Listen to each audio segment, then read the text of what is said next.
ETF index mutual funds నేర్చుకుని stock మార్కెట్లో రాణించాలనుకుంటున్నారా? వెంటనే ఈ నెంబర్కి కాల్ చేయండి.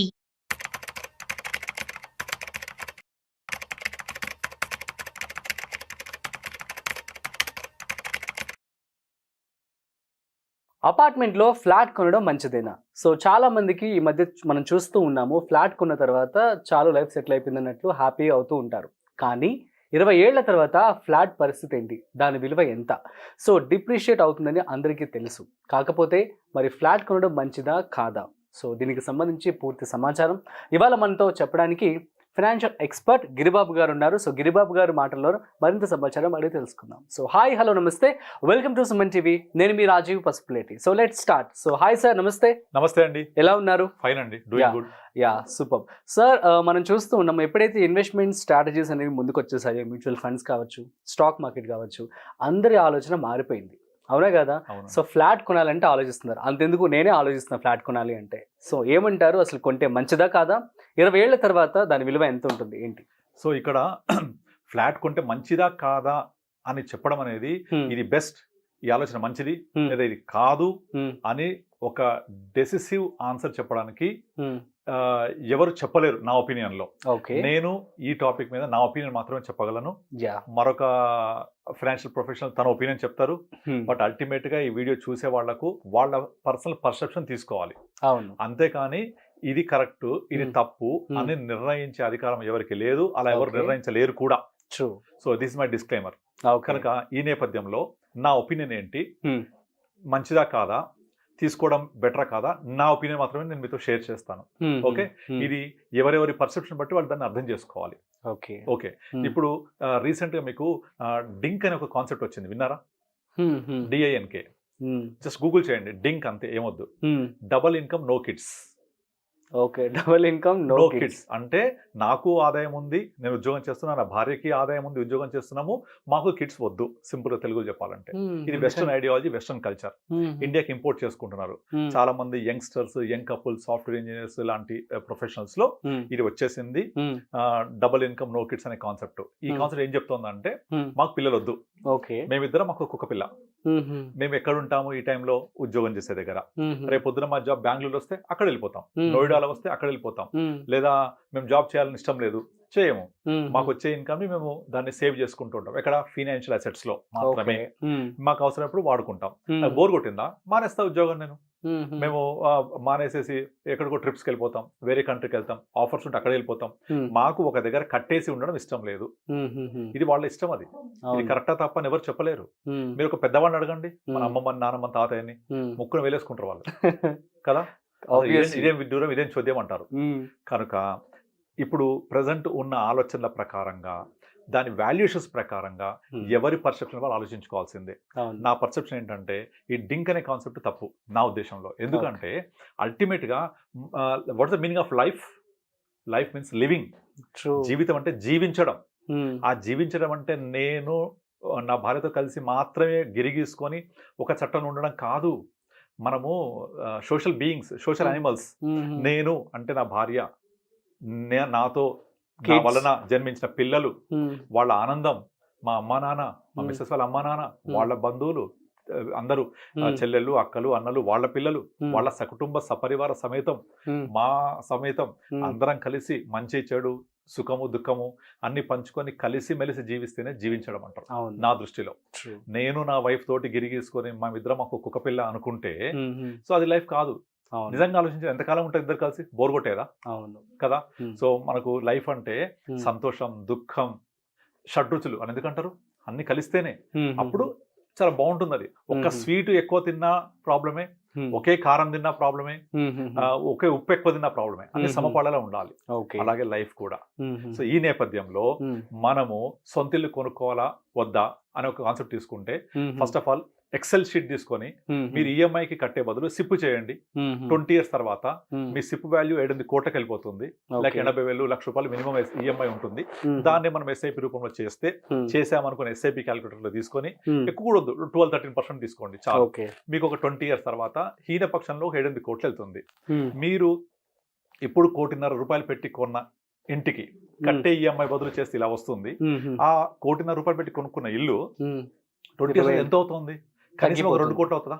అవ్వదు కదా.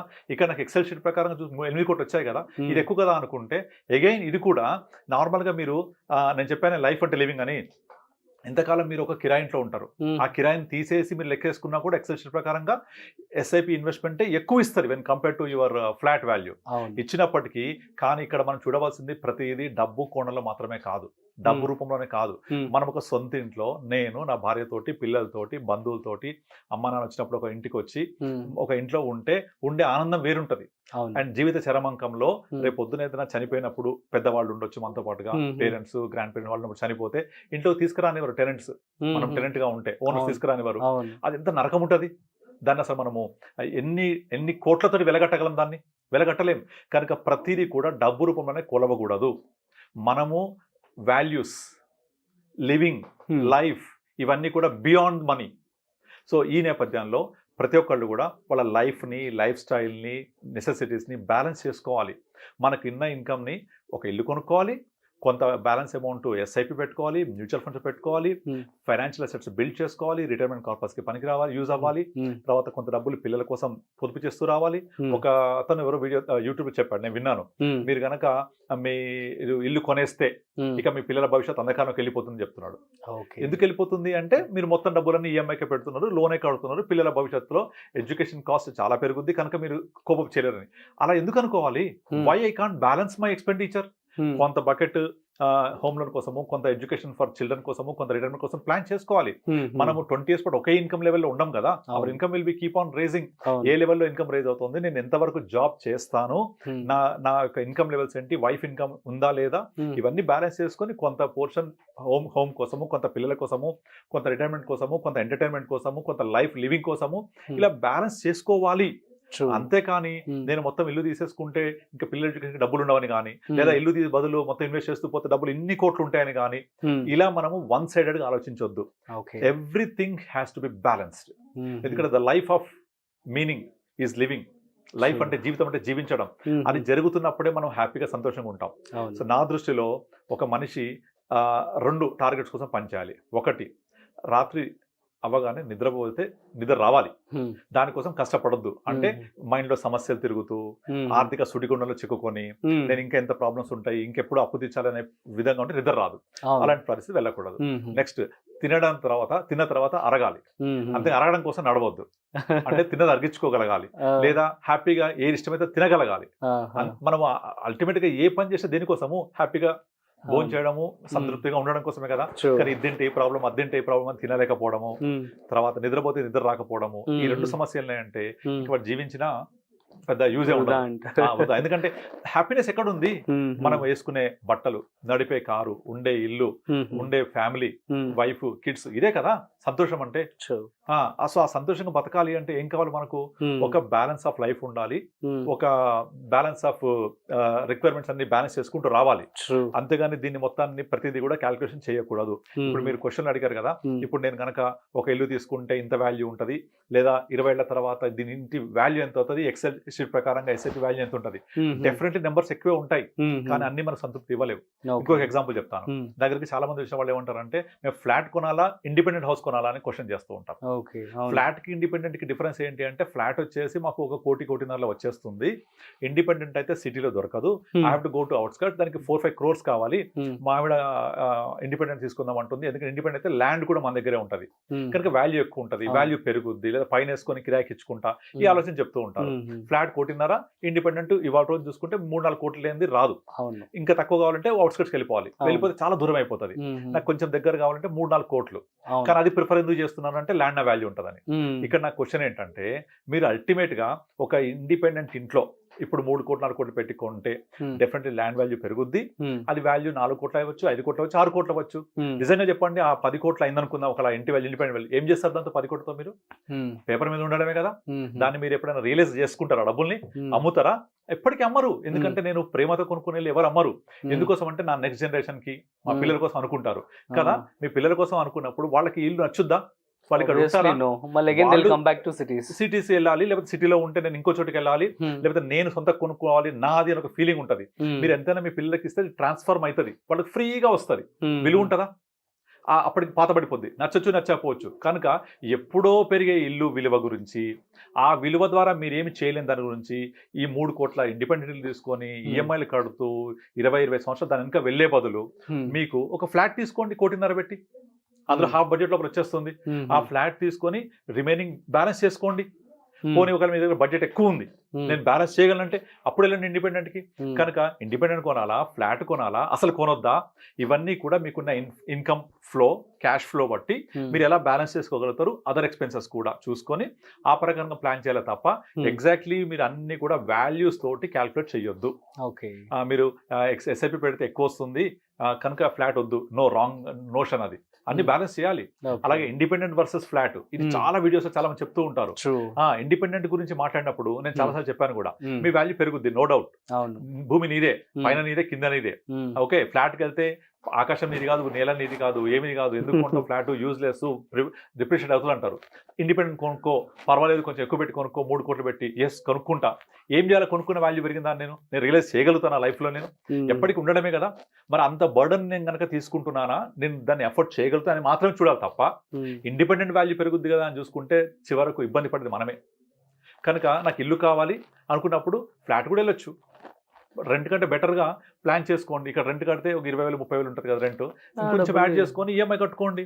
అట్లా మనము సొంత ఇంటి కోసము బడ్జెట్లో ప్లాన్ చేసుకోవాలి తప్ప అలా ఉండాల్సిందే కంపల్సరీ. ఎందుకంటే this will give you happiness living. మన సొసైటీలో చాలా మంది ఒక ఇల్లు కొనుక్కుంటే బాగుపడరా అంటారు, అది ఇల్లు అమ్మితే చెడిపోయారా అంటాడు, వాడు అమ్మేసుకున్నాడు అంటాడు, నెగిటివ్ మాట్లాడుతూ ఉంటారు. అది సొసైటీలో ఉండనే ఉంది కదా. మనం సొసైటీతో కలిసే పోవాలి. కానీ ఆ నలుగురు ఎవరో నన్ను అంటారని చెప్పేసి మనం ఫీల్ అవ్వద్దు, లేదా వాళ్ళకు మెప్పించడం కోసం ట్రై కూడా చేయొద్దు.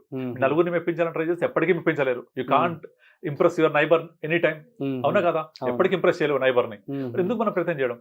So you have to think about your self, what I'm doing. ఇప్పుడు ఈ ఎక్సెల్ క్యాలిక్యులేషన్ చేస్తే డెఫినెట్గా నెంబర్స్ మంచిగా కనపడ్డా కూడా నాకు సాటిస్ఫాక్షన్ ఎక్కడ వస్తుంది, నెంబర్స్లో వస్తుందా, నేను ఉండే ఇంటి వల్ల వస్తుందా?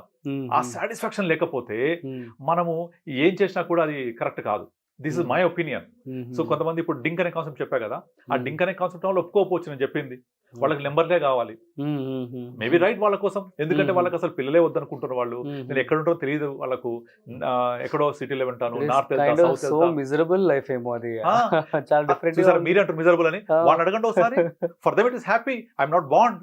మా పిల్లోడు ఇక్కడ స్కూల్ వస్తూ ఇక్కడ స్కూల్ కోసం స్ట్రిక్ అయిపోవాలి, నేను వాడికి స్కూల్లో 12th 10th వరకు చదువుకోవాలి, నేను ఇక్కడే ఉండాలి. They don't want to compromise of their perception. కనుక ఇక్కడ ప్రతి ఒక్కళ్ళు కూడా ఈ వీడియో చూసేవాళ్ళు నేను చెప్పేది ఏంటంటే, మీరు ప్రతిదీ కూడా వాల్యూ టర్మ్స్ లో, అది రూపీస్ టర్మ్స్ లో మాత్రమే కాకుండా మీకేం కావాలి, మీరు ఎలా ఉండాలనుకుంటున్నారు, మీరు ఏం చేయాలనుకుంటున్నారు, మీ యొక్క సంతృప్తి ఎక్కడుంది, మీ యొక్క లైఫ్ లివింగ్ అనే కాన్సెప్ట్ ఎక్కడుంది అనేది చూసుకుంటూ బ్యాలెన్స్ చేసుకోవాలి. నా పర్సనల్ ఒపీనియన్ అయితే తప్పకుండా ప్రతి ఒక్కరు ఇల్లు తీసుకోవాలి. నేను కూడా నా కెరియర్ స్టార్ట్ అయిన తర్వాత నాకు కొంచెం ఒక 20,000 నేను అఫోర్డబుల్ వచ్చిన తర్వాత ఫస్ట్ నేను ఇల్లే తీసుకున్నాను నేను. ఎందుకంటే ఇల్లు తీసుకుంటే అదొక సాటిస్ఫాక్షన్. అది నాకంటూ ఒక ఇల్లు ఉంది, ఎక్కడ తిరిగి వచ్చినా నా ఇంట్లో నేను హ్యాపీగా పడుకుంటాను. అది కిరాయి ఇంట్లో ఉంటే రేపు పొద్దున నా ఓనర్ చెల్లిపోమంటే మనము ఇప్పుడు యాక్చువల్గా మీరు అడుగుతారు మీరు ఏ ఊరు అంటారు, పలానా ఊరు. మీరు ఏ ఊరు? ఏలూరు. మీరు కొన్నారు ఏలూరు ఏమన్నా? కొనలే కదా. కానీ నాది, నా ఊరు అన్న ఫీలింగ్ ఉందా? ఆ ఫీలింగ్. నా ఇల్లు నాది, ఆ ఫీలింగ్. మాది కొత్తగూడెం. మన కొత్తగూడెం చెప్తాను నేను అందరికి. కొత్తగూడెం అనగా నాకు పులకరిసిపోతుంటది ఒళ్ళంతా. ఈ నేమ్స్ లో కూడా 2 పేర్లు, ఫాదర్స్ నేటివ్ ప్లేస్ మనం చెప్తూ ఉంటాం. ఫాదర్దే జనరల్, మనం పుట్టిన ఊరు, చదువుకున్న ఊరు, అదే కదా మంది.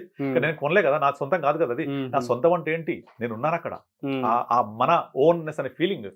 Same with home also. అక్కడ అలా తీసుకోవాలి తప్ప క్యాల్కులేట్ చేయకూడదు దీన్ని. అవును.